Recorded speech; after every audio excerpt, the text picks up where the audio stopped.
The Let Kashmir Decide movement is bringing to you a brand new show on JKTV where you will get the latest updates and analysis into the situation in Indian Occupied Kashmir. Modi and the Indian government want the world to believe that all is well in Indian Occupied Kashmir, but that is decidedly not the case. Join us and different guests every Thursday for insight into the latest developments in the Kashmiri freedom struggle.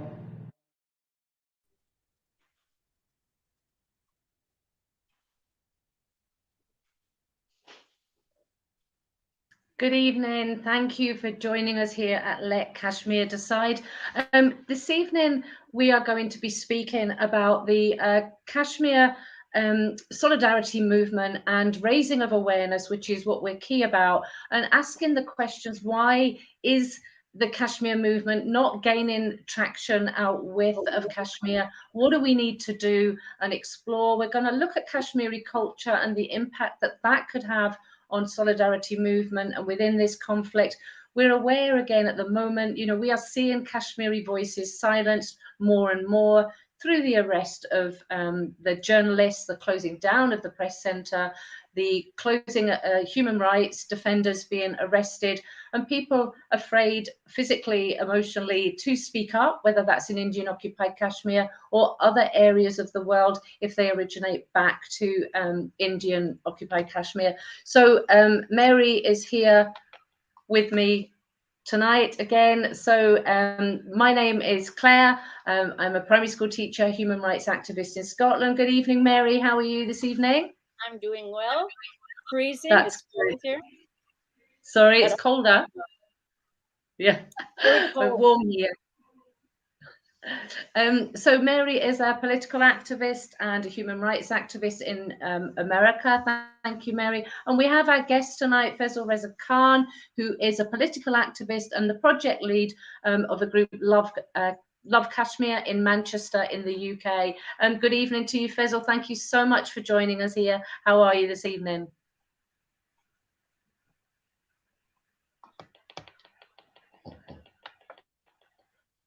He can't hear Claire. Can you hear me? Can you hear me now? Can you hear me? Maybe, Fesl, if you want to remove yourself and then come back, that might work. Mary, can you speak and see if he can hear you? Can you hear me? I can hear you. Hello? Can you hear me?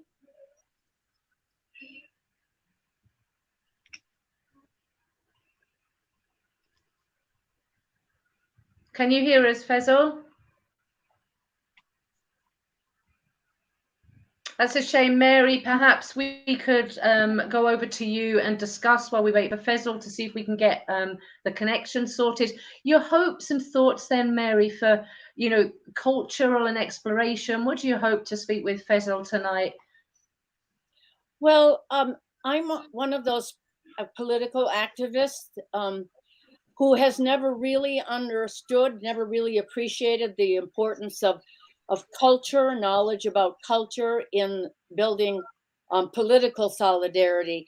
I think probably because as an American, since I've been an activist, the United States has been at war with one country after another. I can't even count all the wars just in my lifetime. And so I took the attitude sort of that I didn't need to know about the cultures of these people. I needed to understand the politics of the United States policy towards them.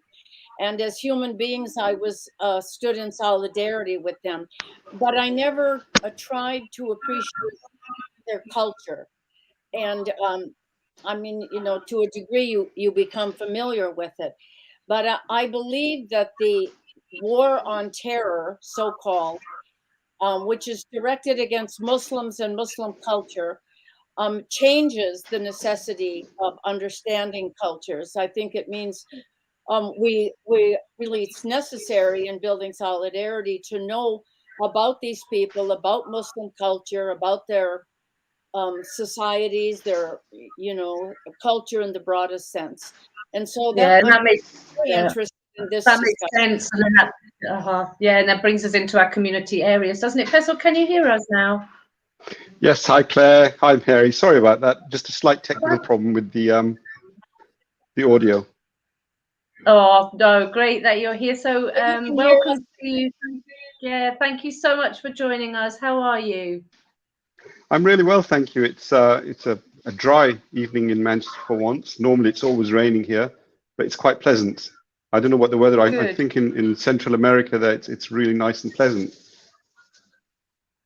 And in Scotland, we're chucking it down. We're wet, absolutely wet. So no change there.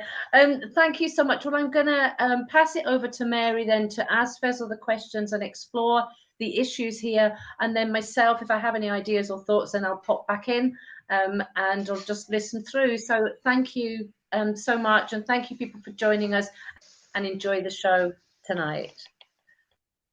So Fesl, could we begin with you telling us about who you are, where you're from, your background, and how you became a political activist? Hi, good evening, Mary. Thank you so much for inviting me onto the show. Just want to say hello to everybody out there. It's so important to have platforms like this because problems, huh? I know, tell me. But you can hear me fine, can't you? Can you hear me perfectly now? I can hear you now. Ah, wonderful. So I was just going to say, it's so important to have a platform like this because it's so important to have you know, a platform like this because there are so many people who are, you know, like me. They might be sat in the States, in Pakistan, in China, God knows where. And this kind of thing, you know, it feels like we're connected suddenly. So this is why it's so important to have an opportunity like this. In terms of myself, my father, you know, he was a Kashmiri freedom fighter. And so I suppose it's in my blood. But the reason I got involved in this, you know, having happy, safe life in Britain, is I saw the people being oppressed on my TV screen. And you see it night after night. And then eventually you look at your own life and you think, you know what if I was in that situation? Would someone speak out for me? Would someone stand up for me? And that's ultimately at the core of why I do what I do. You know, it's not anything to do with other than that it's a fellow human being who's in need, and I want to help them. You know, because I believe that they would do the same for me. We have technical problems. I can't hear you. Okay, so let me try and take these out, and I can't distinguish his words.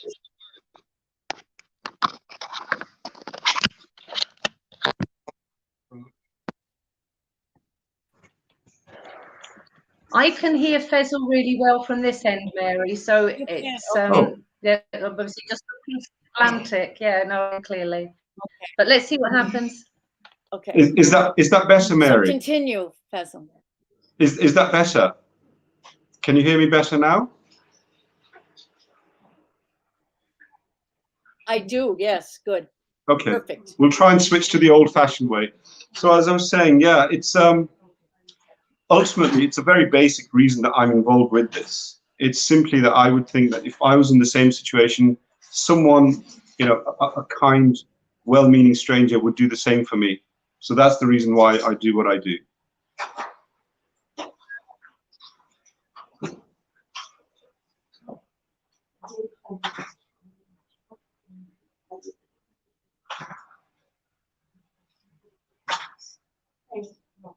I'm not hearing.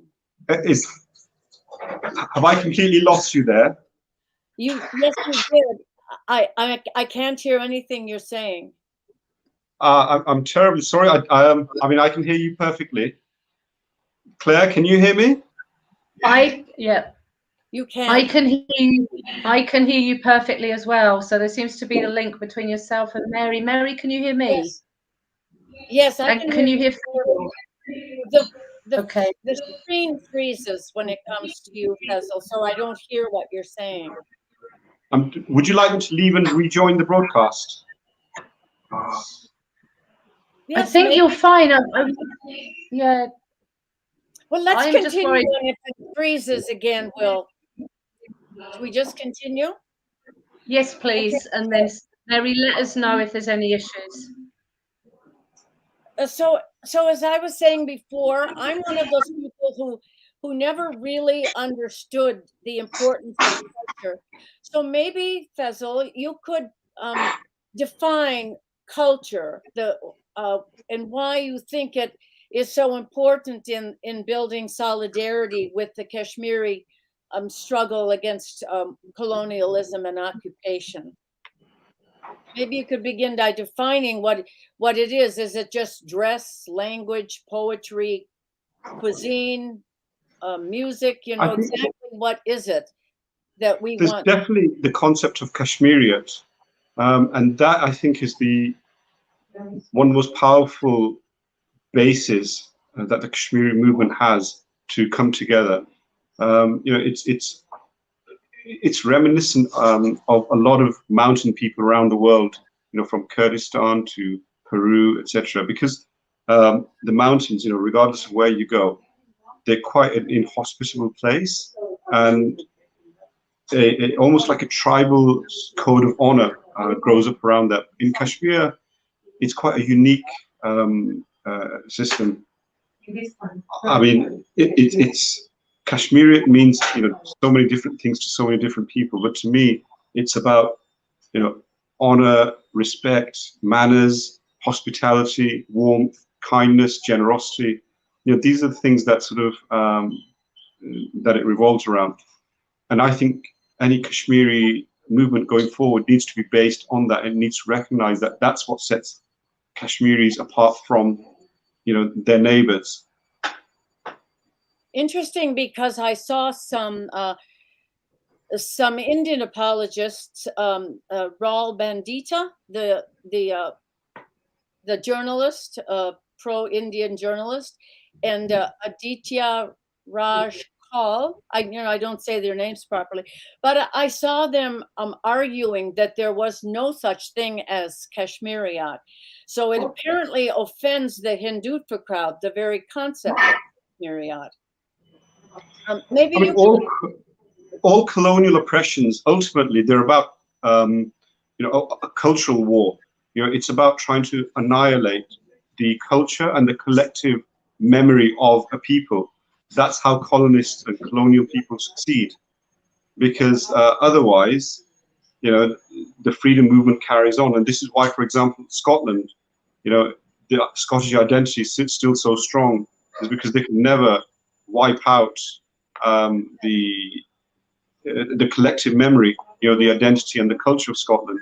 It still remains strong. Same with Ireland. And of course, Indians will try and argue, there's no such thing as Kashmir and Kashmiri culture and Kashmiri identity, because only then can they usurp the land of Kashmir, the resources, because that's what it's ultimately about. It's a resource grab. Interesting. This is very interesting to me. One thing I think that as I was saying before, that the war on terror, which is so obviously directed against Muslims to justify war and genocide against Palestinians, Kashmiris, Uyghur, Rohingya, and other also other struggles, the Chechens, that sort of necessitates, to my mind, that we understand something about the influence of Islam, of Muslim culture, that religion plays a particular role in this cultural struggle. That Islam is not a religion of jihadists or terrorists or all of the other malign vilifications, but that it's that's a misrepresentation. And so I wondered if you could talk about that, how the Kashmiri struggle could incorporate an understanding about Islam and Muslim culture, which is hardly, when you get to know it, hardly a culture of hate. I mean, as you say, Kashmiriyat is a culture of hospitality. I mean, Islam, there's no argument whether a Muslim culture exists or not. We found that in the war with, of independence for Bangladesh in 1971, I believe, when the identity and culture of what they thought, was a shared Muslim identity and culture between East Pakistan and West Pakistan, it wasn't enough to keep them together because they were two distinct, separate people, two separate nations. But Islam, the real threat of Islam, I suppose, to the modern capitalist hegemony is that it presents an alternative way of doing things. It presents an alternative economic model. So for example, the for-profit model that capitalism operates on, that's not at the heart of Islamic economics. It's Islamic economics and Islamic sort of business is all about social profit. That takes paramount. So high interest rates, they're not part of that. Taking advantage and exploitation, it's frowned upon. In fact, it's a sin. So these things will stop capitalist expansion into the Muslim world. And I'm sure you read Naomi Klein's, books, that these are sort of before we go in to some of these countries to implement our economic models, what we have to do is create and manufacture a crisis. And I know America did that with the Chicago School of Economics in the 1970s in South America. They did this often before they went into implement their economic policies. They caused a revolution or a collective shock to the national psychological memory of that people. And the same thing that's happening in Kashmir. They're trying to do a national psychological shock to the people of Kashmir, and that's what we have to fight against. No, it's very interesting.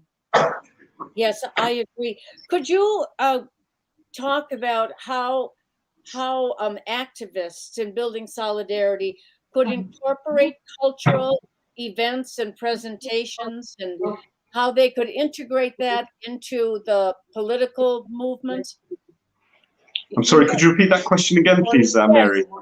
I'm sorry.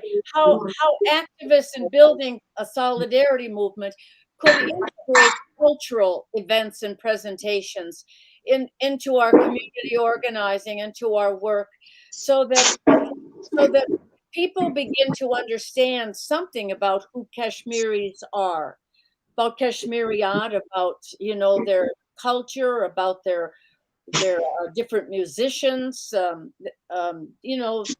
their poetry, their literature traditions, that they are not a bunch of primal savages. They're a very sophisticated, also agriculture, but they're a very sophisticated, long culture, beautiful culture. I mean, I think to any activists listening out there, this is a very, very important question you've raised. You see, culture imbues us with humanity. Politics follows culture. Culture doesn't follow politics. So when we go out there and propagate a message of freedom and say, we want our freedom, that's not the best way of communicating with another human being. How humans communicate is through stories, through culture, through dress, through food, these sorts of things. And this is what I've tried to do here in Manchester, is instead of protesting with banners and shouting at people, what we try to do is show the human side of, who I am and who Kashmiri people are. And what we try to do is, look, this is the kind of food we eat. Look, it's not so dissimilar to you. These are the clothes that we wear. Okay, they may seem slightly different and colorful, etc., but they actually serve a purpose. They're actually not that dissimilar to, what you wear. And it arouses the curiosity of your audience. And this is how we communicate. This is why people would actually give, I suppose, give a damn about why Kashmir matters. So that's why culture is a very, very important component of our struggle and our message. And I think part of the reason that we've not been as successful over the last year or two is because we have emphasized the political messages over the cultural messages. Oh, that's interesting. Could you elaborate on that? Because as I say, I'm one who's slower on picking up the importance of culture. Could you just elaborate more about why you think there is that problem? So sorry, elaborate on what you just said on the question of there not being a growing solidarity movement because you think there's a cultural that we're not presenting the cultural aspects. So I'll be very honest with you. There's two issues here with the Kashmiri movement. One, the Kashmiris abroad, for example, in Britain, in America, etc., we've not really integrated into the local cultures as much. So we've been living in sort of isolation. You know, we've created barriers and become quite insular. And all we're doing is protesting to ourselves, for ourselves. And what we need to do is, the first step is integrate into the local cultures and understand them. And then that way, that's how the cultural exchanges take place, because that's how we can show the local population of who we are, you know, in our culture. Does that make sense? Yes, it does. So for example, you know, when we protest and when we take part, it can't just be about Kashmir. What we have to do is show solidarity with, for example, Black Lives Matter protests. Yes. We have to get involved with the gender equality protests. You know, the Me Too. With other protests, Kashmiris have to be present, firstly. Secondly, we need to go and attend other people's cultural events. We need to go to churches. We need to go to, other people's concerts, etc., and then learn from them, and then put ours on, and then reciprocally invite other people to our dining table. Because right now all we have is our dining table, and it's just full of Kashmiris, you know, and we don't sit at other people's dining table, and we don't really invite other people to our dining table except for when we need them. And it's a harsh truth, but it's a brutal truth, and it needs to be said. And this is a message for, you know, all the Kashmiri activists. We need to reach out to wherever we are living, whether it's Norway, Denmark, Britain, you know, the States. We need to get involved with the wider community, because we're almost like, you know, the hobbits from the Shire. You know, no one really knows about us. No, that's true. I mean, part of it is there was a news blackout. I did not know anything about Kashmir. I didn't even know it existed until Kashmiri activists on social media began hating, you know, the citizen journalists who now have all been bounced off of social media. But because India has, you know, requested that Twitter and Facebook remove thousands of activists from, but they played a key role, I think, in making here an international issue. And then I remember when 2019 happened, you know, complete colonial takeover. I remember that Wall Street Journal reporters were saying that India had just by its action made Kashmir an international issue. But that may be true in some ways, but I think that it was Kashmiri activists on social media who really first made Kashmir an issue at all. And now that's why India has had them all bounced. There are very few left. On Twitter, it's a ghost town. And on, you know, even Kashmiris in diaspora, if they have, like if they're going to school or working or something, if they have family living in Kashmir, they still have to have certain restrictions, limits on what they can say just to protect their families. So India has, even Claire and I are banned in India, and JKTV banned in India and occupied Kashmir. So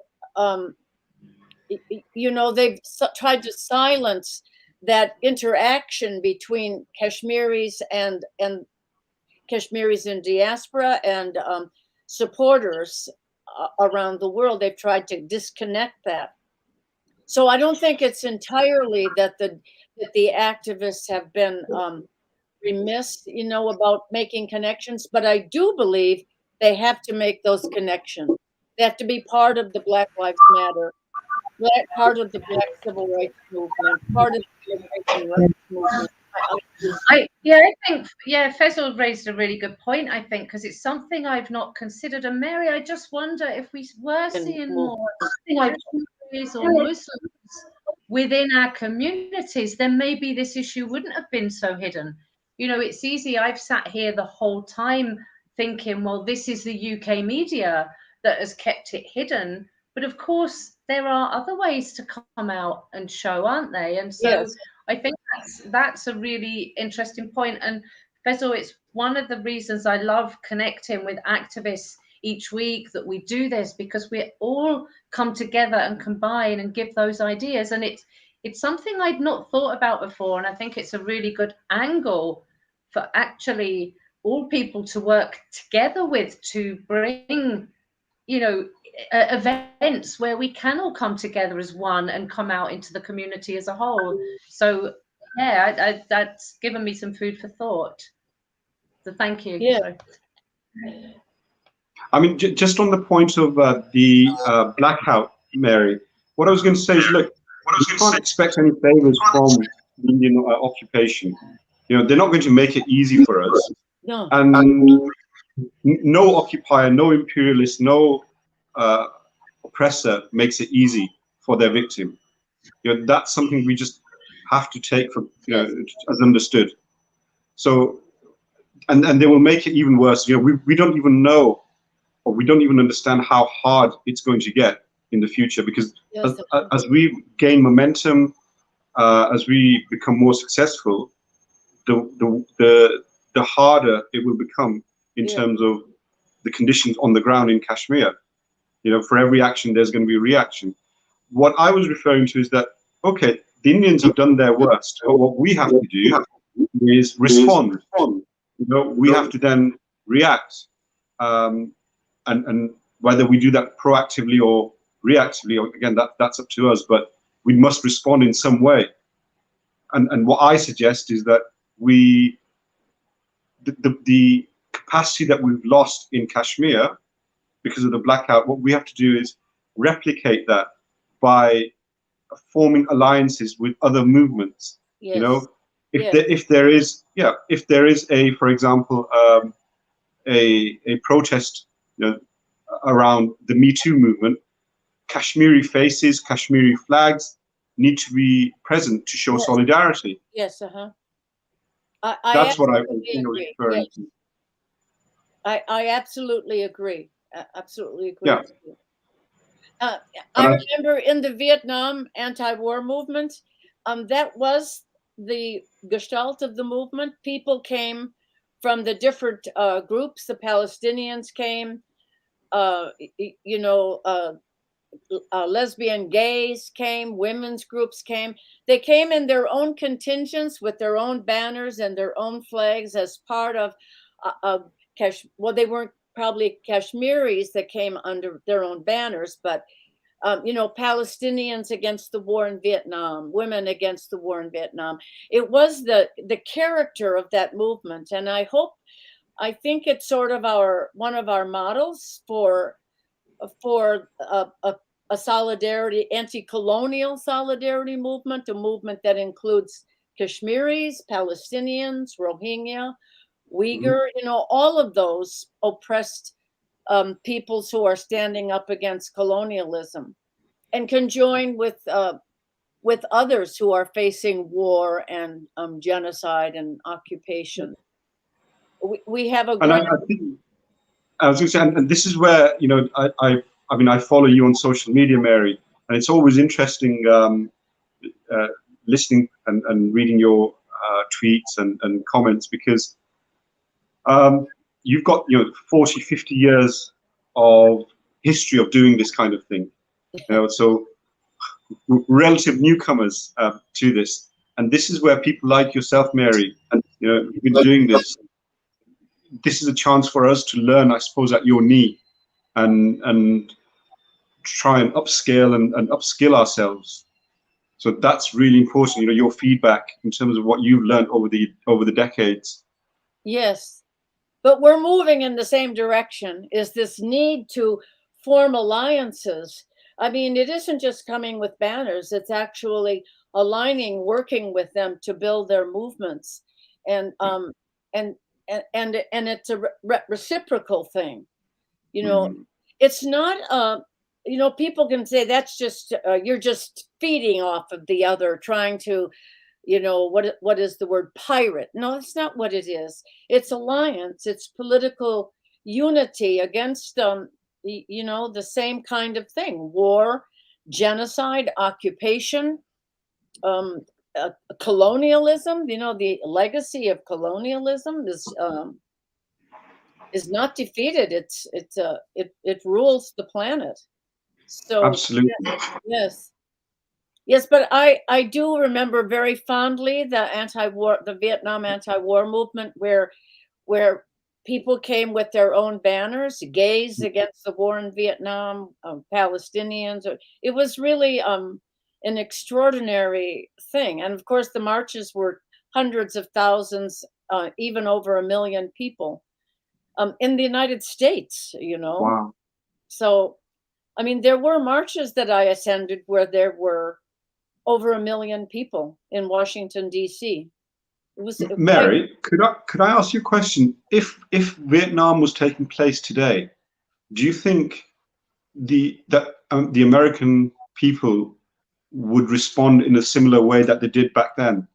Would they have the capacity? Would they have the will to do what they did back then in the 60s? You know, demonstrate on such a huge scale? No, not today. Because in the 1960s, when there was the civil rights movement in the 1960s, the Black Power movement, the women's movement, the lesbian and gay liberation, there were all of those social movements. The gestalt of the times was rebellion against the repression that came down after World War II and the repression of the Cold War. And so it was a period of extreme political upheaval. And the left, which was weak, became quite strong, fragmented like usual, but strong. They played a good role. The left today is a mess. You know, they sided against the Syrian Arab Spring. They sided with Assad. They haven't spoken out against the Uyghur massacre, the Uyghur genocide, and they actually denied that it's going on. They did not do anything substantial to support the Rohingya people. They have not done anything to support the Kashmiri movement, and they're still as massive, the potential of the Palestinian movement. It still isn't. Palestinians are on the brink of the final solution, and the movement is not responding at the level that is required to stop that, to reverse it. So I don't think that the left is in a position, I mean, that the American people are in a position to respond like they have to help to be in solidarity. But we don't know when that will change. We don't know, you know, things can change in overnight. Things can change with the bat of an eyelash. And so we, I think, have to continue to do the work that we do of educating, campaigning, trying to mobilize. We continue to do that work because we want to be prepared for when there is a proper response. You know, I'm not hopeful that will happen soon, but I know that we just continue to do what we have to do, what has to be done, to defend the Kashmiri people, to defend Palestinians, Rohingya, that we just continue to do that work in order to prepare, to do the preparatory work, because it can really change just like that. You know, there can be an upheaval somewhere that can that can completely reverse things. So, you know, I'm not optimistic that the American people, the anti-war movement here, the United States is involved in how many wars, hot wars, bombing, and yet the anti-war movement here is in the mode of defending Assad and Putin. You know, they're on a against Russophobia. Putin is a dictator, for God's sakes, and he has a big country with a big army and a nuclear power. He does not need us to defend him. Kashmiris do, Palestinians do, Rohingya do, and instead there is no response on those questions. So Well, we have a long, difficult road ahead. But I'm optimistic. Believe me, I've seen it up, I've seen it go down, I've seen it go up, I've seen it go down. We can, if we keep reaching out and keep doing our work, we can have an influence. Mary, the best roads are the ones that are long and difficult. Yes. They're the most fruitful and I suppose yeah, the most fulfilling. But yes. I was one of the things. Do you me, and you're the one that has the important stuff to say. Would you say the left-right lens, you know, of examining these issues, do you think it's still relevant today? Well, no, because you can't distinguish the right from the left anymore. They I was going to say. Yeah, you can't distinguish them, honestly, on the Uyghur struggle or on Syria, or you can't distinguish the right from the left on many of these issues. You know, my judgment is how, you know, there's all sorts of fake news and it's very difficult to understand what's going on. You start from not what the United States government is doing, not what the Indian government is doing, but from what the Kashmiri people are saying, what the Palestinian people are saying. You have to start from what their aspirations are, what they are saying, and that can be determined. I mean, I know that there are differences, but overall, Palestinians and Kashmiris and Rohingya agree on an anti-colonial program.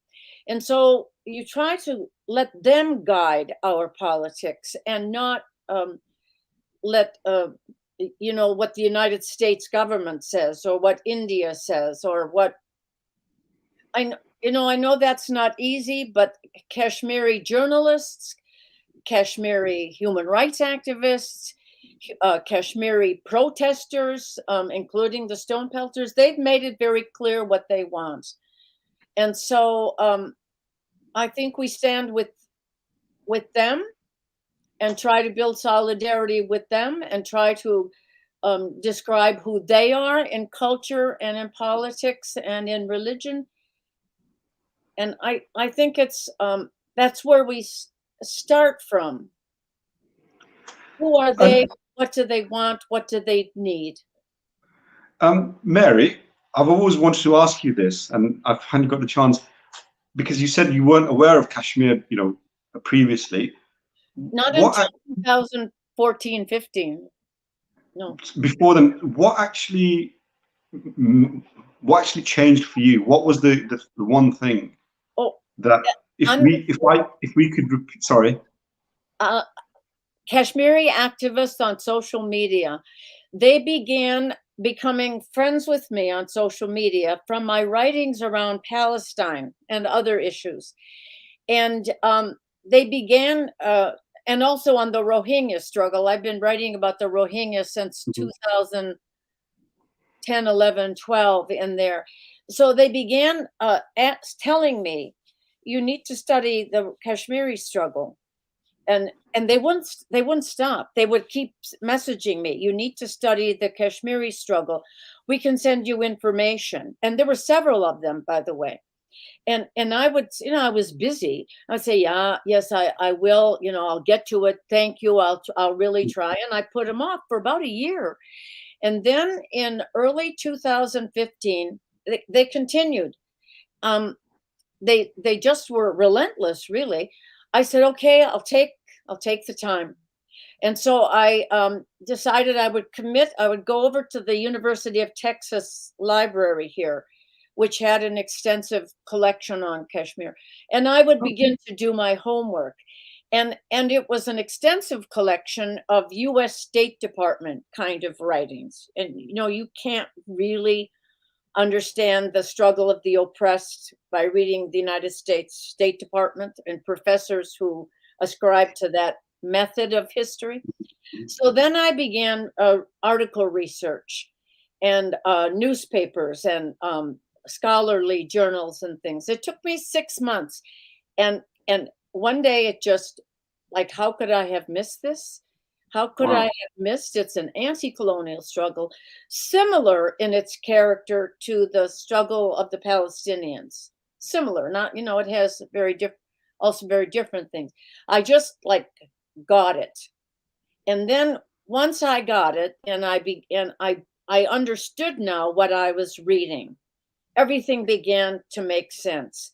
And I followed Kashmiris much more closely on Twitter and on Facebook. And it became, I learned almost everything I know from Kashmiris, from listening to them. And they would correct me if they thought I was off the wall. They would send me articles, constantly sent me articles. And I'm sorry, you're interviewing me. But yes, I'll tell you why. It's because respect to them. Because the key for me as a Kashmiri activist, or as and for all of us, Mary, it's actually replicating, the success we've had with people like yourself and with Claire, because yourself and Claire have really been game changers over the last 2 years. Because before you, it was just mainly middle-aged Kashmiri expats preaching to each other. You and Claire, with your decades of experience, offer us a new angle at coming at this. And first of all, I just want to thank those Kashmiri activists who were persistent in lobbying you 8 years ago. And that's something I think that I would learn from and ask the audience also to take a note of. But secondly, it's really important what you said. It's the frame of reference, when the penny dropped in your head, or the dime, I suppose, in your head dropped, when you realize that actually this is a very similar struggle. It's about, oppressed versus those who aren't. And this is what not only the Kashmiri activists and Kashmiri movement needs to do, but any movement, is to look at their audience and engage with them in a frame of reference, in terms of reference that is relevant to them. So, for example, you see kids being arrested in Kashmir, or people being killed. The local community in England, in Texas, why would they care? They would care because they're also fathers, mothers, brothers, sisters. And that's how we need to approach them and say, look, this could be your family, and if it was your family, what would you like me to do? You would want me to speak out, would you not? To condemn it, if not physically, then verbally, and if not verbally, then in my mind. And I think that's the approach we need to take. Could you say something? One of the biggest prejudices against Islam and against Muslims is that they're very oppressive towards women. And I know that Kashmiri women, Kashmiri feminists, have played, until they were silenced now by India, they played a very important role, especially around exposing rape, mass rape as a weapon of war. Could you talk about the whole issue of women and in the Kashmiri struggle? Because it's a very important part of the cultural aspects of the struggle. So the Kashmir and Islam and Kashmiri women, it's very unique to the rest of the Muslim world. I went to Azad Kashmir, Free Kashmir, 3-4 years back for the first time in my life, because I've been brought up here in Britain. And when I crossed over from Pakistan seemed, from my last visit, to going backwards in terms of, the women were covering up more, and they seemed to be absent from public spaces where previously they weren't. In Kashmir, women are not, they are much more, integrated. They mix a lot more. When I went there, I could speak to them. They have the same access to education. The Kashmiri culture, Kashmiri society expects to educate their daughters to the same extent as their sons. So there wasn't that disparity there. There wasn't that gender inequality. And it's so important, not only for the world, but also for Kashmiris to recognize that, because it's one of the places in the Muslim world where women have cultural and social freedom and equality. But in the diaspora, what I'm seeing is an absence of Kashmiri women in the leadership of the movement. And if there's any women watching, I would urge them, look, take your place at the forefront of this, because one of the problems that we've been suffering over the last 3 years is too many middle-aged men who don't understand the local culture of where they are protesting. So for example, in Britain, in North England, what we have are middle-aged Kashmiri guys, and bless them, I love them for their enthusiasm, but they don't understand the towns, the history, the society, the culture of where they're protesting, and they just come across as shouty, angry men. Whereas if we had a female, leading the protest, I think people would open their ears and listen, with an open mind to a female than they would to a shouty middle-aged bloke.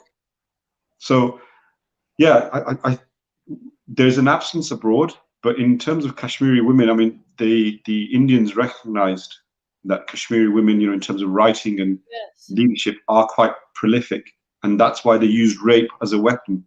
And it's a classic. We see that over and over again. It's to go after the women and use rape, because it's ultimately about power. Yes. I know if you even just Google images of Kashmiri women protesters, there are hundreds, if not thousands, of pictures of women protesting in Kashmir for going back. This isn't just like recent. Well, recently they're not able to, but going back decades, they have been playing a leading role. There's pictures of women's phone shelters, middle-aged women, providing the rocks. I'd like to cut in there, guys, if I may. I think there's a full potential to have a discussion on women's role in this protest, in this conflict itself. One time we could really go on about this all night. Mary, I know we wanted to do something around Kun and Poshpura, so yes, maybe we could do that again at that time. And Fesl, it would be an honor if you would come back and join us then. I also know, Mary, if either of you or I is sick, I know who we could get to come and step in our shoes. What I'd like to put on, and it's a question up on the screen just now, is looking forward then to what we can do. So Fesl, could you spend a couple of 2 or 3 minutes on what we can do going forward, how you see that we can go forward? And then Mary, if you and I build on what he suggested, and I think this is something I enjoy most in this struggle. I was informed by people like Mary, like people like yourself, and the Kashmiri diaspora that when I first came onto the scene, took me to my heart. And I feel like I've said it before, but a shelf of encyclopedias.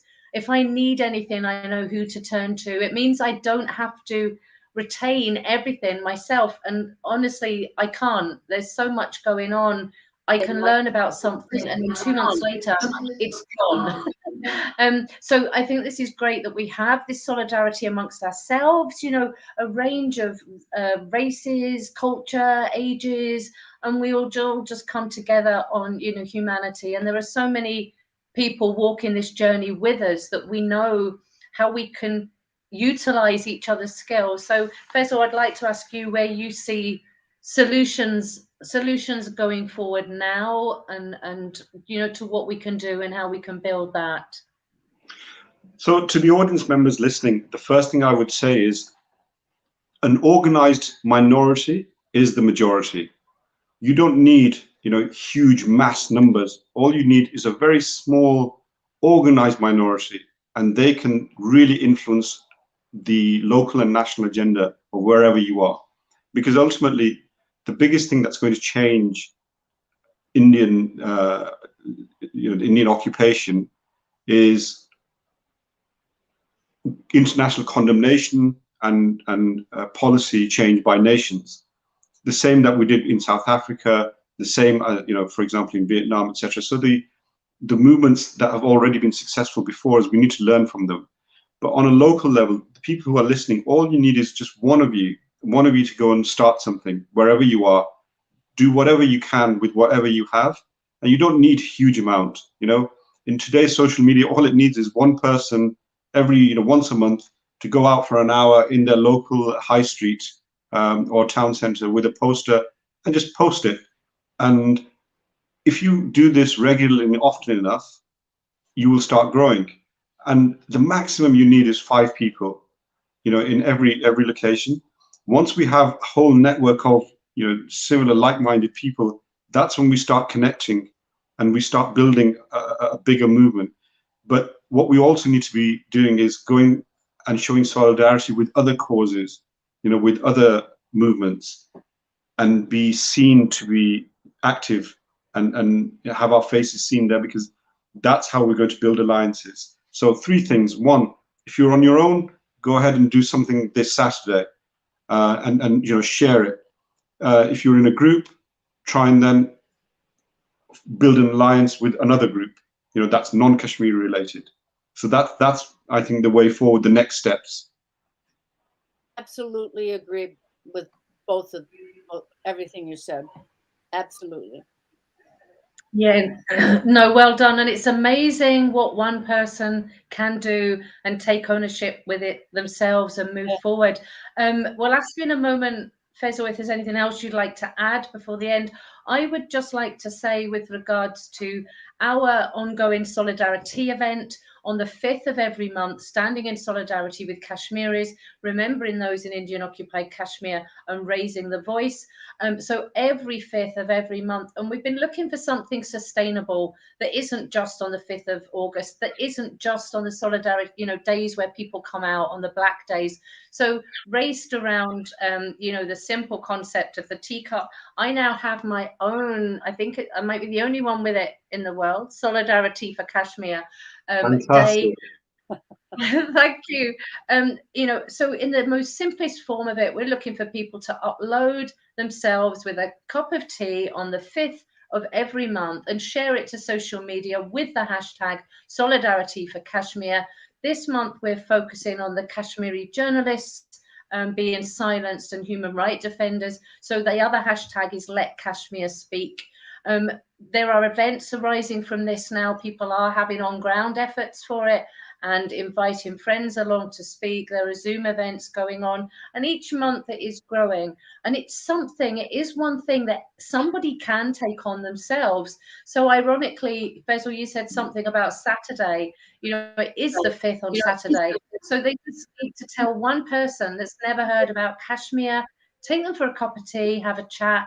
If you're out for your cup of tea, tell the staff, you know, tell somebody new. It's a small start. The community projects, I know, Fesl, with yourself, we hope to build on those, using culture as a theme, some way of centralizing people. And I think we've got lots to explore about how we could step forward with that. We're seeing really good links at the moment with Palestine Action, with Palestine activists who are supporting us, and we are also able to support them. And, you know, I think we're seeing strength look at how their direct action is working. I think initially a lot of people are a bit like, oh, you're destroying property, but managed to convey really well, hang on a minute, these bombs are killing lives, you know, and they've managed to get that balance really, really well. I've seen they're having trouble prosecuting these people, and they've only been going for 2 years. And, you know, they are Palestine Action, but they're also Kashmir Action. It's just that because the bombs, the weapons are used in Kashmir. So, you know, there's lots of link-ups developing, and hopefully that will go forward. And as somebody's commented there, you know, get the chai shops to support you. And I think we need more people to help us. This is something as well, because there's too many you know, we have these great ideas, but we need people as well. So if there is anybody watching who would like to take on a role, and, you know, one of those roles could be to look for a Kashmiri chai that would support us, might even sponsor that and take it forward. Because with every great action, as Mary said before, you know, we do need literature, we do need to travel, we do need things that we have to make ourselves heard. We're relying on our own pocket. So we can't always, you know, so if other people are able to step forward and contribute, that's really helpful. So thank you. And so, Fesl, is there anything else that you would like to say or add to the discussion that we've had today? No, thank you very much. The last thing you just mentioned about the chai shops, I just want to thank whoever it was for suggesting that's a brilliant idea. It hadn't occurred to me, because over the last 2 or 3 years, there's been an explosion in chai shops all throughout the UK. It went from not having zero to now we've got hundreds, if not thousands of them across. So that's a brilliant idea, whoever suggested that. Thank you so much. I think that's something I'd like to speak to you about, Claire. And Mary, do you ever come to what? Do you ever come over to this side of the pond, to the UK? I haven't for years, but it's on my agenda to do so. Yes, just to meet all of you. Well, I think, yeah, we should work towards something big in you know, the near future, where we can try and invite people from, you know, from Scotland, like Claire and yourself from the States. It'd be really good to have you know, some sort of a speaking circuit. But could I say one thing about the women thing? I believe that it's always true, not just in the Kashmiri movement, that they need more women organizers and tough-minded, because we do get shouted down. But there are several academic Kashmiris who play a big role in educating. There's Natasha Cole, there's Atherzia Humadar, I forget the names. There's several feminist Kashmiri women in academia. But we need women organizers. I absolutely agree. It's a hard position to take up. It's a tough position. Claire and I can testify to that. This is why, you know, we say we actually need thousands, so that anybody as individuals is no longer seen anymore, and we're seen as a mass movement. And I guess my hope sometimes, you know, is that people emulate. They see something in others that they think, hey, I could do that, or I could build that. And it's not always about just supporting somebody that's leading something, but it's working alongside them, going, right, do you know what? I'm going to do this, or I'm going to try that. So it's like following, but let's build. And, you know, desperately wanting everybody to join. So, guys, that's us at nearly the hour. I feel like it's just been 5 minutes. So, as always, thank you for finishing on a positive note, both of you, because it kind of fills us in again with energy. And I think that's very much what we need to do, is keep each other motivated, buoyant, share those ideas, because the brains are always working. Just very quickly, Fesl, my latest thought a couple of months back, do you know what? I'm going to buy a tea place in Glasgow, and I'm going to open my own Kashmiri tea house. And that, I thought, people will come from all across the UK to come to Claire's Kashmiri tea house. So that that might be the direction I'll go, but we'll see. Fantastic. Thank you. Yeah, we'll have them set up, you know, all over the world. You know, Claire's Kashmiri Tea House. Thank you so much. Yeah, no, thank you so much. You at some point, both of you. Say that again. Yes, thank you, Mary. Yes. Yeah. Bye-bye. Thank you, everybody, tonight for joining us. It's been a pleasure. Please join us again next Thursday. And I have the music ready tonight, so let's go for it. Take care, everyone. Bye-bye. Goodbye. Bye.